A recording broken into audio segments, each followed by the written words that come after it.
Elinizde tuttuğunuz bu cihaz, bastığınız toprak, hücreleriniz ve gördüğünüz yıldızlar hepsi gerçek mi yoksa sadece mükemmel bir illüzyonun parçası mı?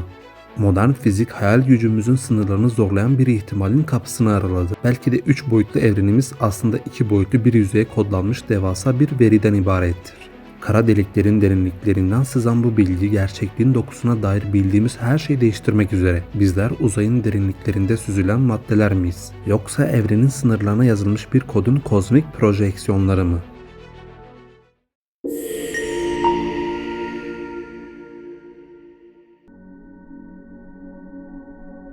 Bilim dünyası yüzyıllardır gerçekliğin 3 boyutlu ve dokunulabilir olduğuna inandı. Ancak evrenin en uç noktaları olan kara delikler bu inancımızı kökten sarsacak bir sırrı saklıyor. 1970'lerde Stephen Hawking kara deliklerin zamanla buharlaşarak yok olduğunu kanıtladı. Ancak bu devasa bir sorunu beraberinde getirdi. Kuantum mekaniğine göre evrende bilgi asla yok edilemez. Eğer bir kara delik yuttuğu her şeyle birlikte yok oluyorsa o maddeye ait bilgiye ne olur? Eğer bilgi yok oluyorsa bildiğimiz tüm fizik yasaları çöker.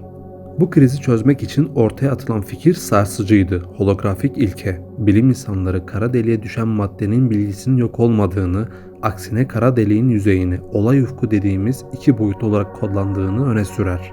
Tıpkı bir bilgisayarın veriyi diskine işlemesi gibi. Eğer bir cismin tüm bilgisi yüzeyde saklıysa o cismin 3 boyutlu hali sadece bir yansımadır. Leonard Susskind ve Gerard Hooft gibi fizikçiler şu soruyu sordu. Eğer kara delikler böyle çalışıyorsa tüm evren de aynı şekilde çalışıyor olabilir mi? Kara deliklerde keşfedilen o tuhaf kural fiziğin en büyük devrimlerinden birine kapı açtı. Eğer bir kara deliğin içindeki her şey onun dış yüzeyindeki bilgilerle açıklanabiliyorsa içinde yaşadığımız evren için de aynısı geçerli olabilir mi? Günlük hayatımızda dünyayı 3 boyutlu algılarız. Uzunluk, genişlik ve derinlik. Ancak holografik ilkeye göre derinlik algısı aslında bir illüzyondur. Gerçeklik nerede? Bu teoriye göre evrenin tüm fiziksel olayları aslında evrenin en dış sınırında yani uzak bir yüzeyde gerçekleşen 2 boyutlu etkileşimlerin sonucudur. Bizler o uzak sınırdaki karmaşık verilerin bu boşlukta oluşturduğu 3 boyutlu projeksiyonlarız. 1997 yılında fizikçi Juan Maldacena bu çılgın fikri matematiksel olarak kanıtlamayı başardı. Maldacena belirli bir uzay tipinde yerçekimi içeren 3 boyutlu bir evrenin yerçekimi içermeyen 2 boyutlu bir kuantum yüzeyine tamamen eşit olduğunu gösterdi. Bu modern fiziğin kutsal kasesi gibidir çünkü bu matematiksel köprü evreni anlamamızı sağlayan iki zıt dünyayı yani devasa galaksilerin fiziği ile atom altı parçacıkların fiziğini ilk kez bir araya getirmiştir. Eğer bu teori doğruysa evrenin temel yapı taşı madde değil bilgidir. Bizim dokunduğumuz her nesne aslında 2 boyutlu bir ekran üzerinde kodlanmış verilerin 3 boyutlu bir çıktısıdır. Tıpkı bir televizyon ekranındaki piksellerin derinlik algısı yaratması gibi evren de bize derinlik hissini bu şekilde verir. Ancak bir projeksiyonun pikselleri varsa evrenin de pikselleri olmalı.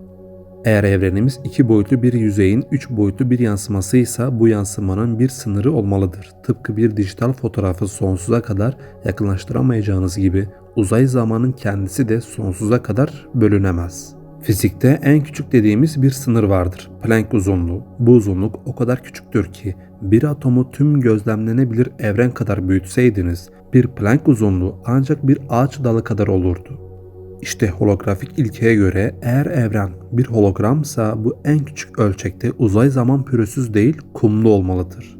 Bilim insanları bu duruma holografik gürültü adını veriyor. Bilim insanları bu kozmik pikselleri bulmak için inanılmaz hassaslıkla deneyler tasarladılar. Chicago yakınlarındaki Fermilab'da kurulan holometre deneyi uzayın dokusundaki bu çok küçük titremeleri yakalamaya çalıştı. Deneyin mantığı şuydu: eğer uzay zaman 2 boyutlu bir veriden türetiliyorsa bu verinin bir aktarım hızı ve sınırı olmalıydı. Lazerlerle yapılan ölçümler gerçekliğin dokusunda bir bulanıklık olup olmadığını sorguladı. Bu deneylerin sonuçları hala tartışmalı olsa da ulaştığımız felsefi ve bilimsel nokta aynıdır. Evren aslında devasa bir veri işlemcisidir. Madde dediğimiz her şey bu piksellerin bir araya gelerek oluşturduğu karmaşık bir dizilimdir. Eğer uzay zamanı piksellerini bulursak gerçekliğin ayarlarını değiştirip değiştiremeyeceğimizi de sormaya başlayacağız. Holografik ilke bize evrenin 2 boyutlu bir yüzeydeki bilgilerden ibaret olduğunu söylüyor. Bu durum bizi kaçınılmaz bir soruyla baş başa bırakıyor. Eğer her şey veriden ibaretse bu veriyi işleyen bir kozmik bilgisayar mı var? Holografik evren ve simülasyon teorisi sık sık birbirine karıştırılır ancak aralarında hayati bir fark vardır. Holografik evren fizik yasalarının doğal bir sonucudur. Yerçekimi ve kuantum fiziğini birleştiren evrenin kendi işleyiş biçimidir. Burada programcı yoktur. Evrenin dokusu böyledir. Simülasyon teorisinde ise evrenin kasıtlı olarak ileri bir medeniyet tarafından devasa bir süper bilgisayarda çalıştırıldığını öne sürer.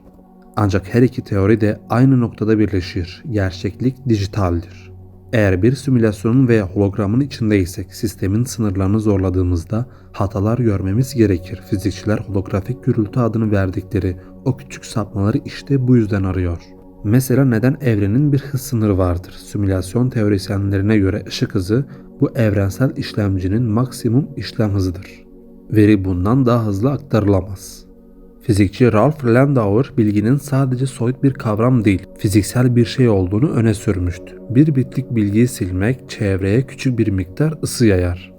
Bazı bilim insanları evrendeki karanlık maddenin aslında bu devasa veri işlemenin yarattığı bilgi kütlesi olabileceğini tartışıyor. Eğer bu doğruysa etrafımızdaki her şey devasa bir veri merkezinin fiziksel yansımasıdır. Holografik evren teorisi bize evrenin göründüğünden daha az ama bildiğimizden çok daha fazla olduğunu söylüyor.